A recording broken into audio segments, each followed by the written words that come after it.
Yung update natin dito sa ginagawa nating drop side. Customize po natin yung kanilang sidings. Hindi po to standard na sidings. Ginawa po natin, tinaasan po natin ng konti kasi yun ang gusto ng customer.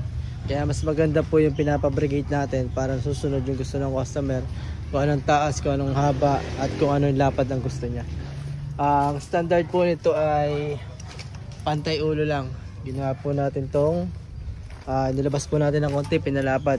Tapos na po to, full weld na lang tayo sa gilid.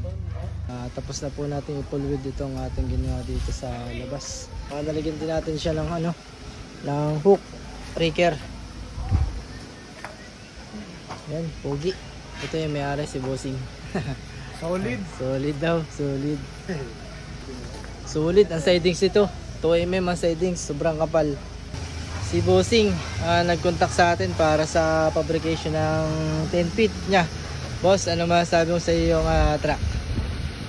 Wala akong masabi. Solid. Napakagaling na pagkakagawa. Ang bilis. Ayun. Highly recommended. Ayun, mga probinsyano, yung mga gustong magpagawa sa atin, mag-PM lang po kayo. Magsisisi, napakahusay. Yun, yung mga gusto ko. Walang dito briefing wala tong walang lagay, mga probinsyano. Magaling. Ayun. Maraming salamat, boss. Peace bomb, boss. Maraming salamat. Ayun, medyo madumi pa tayo. Ayun, uwian na. Gong.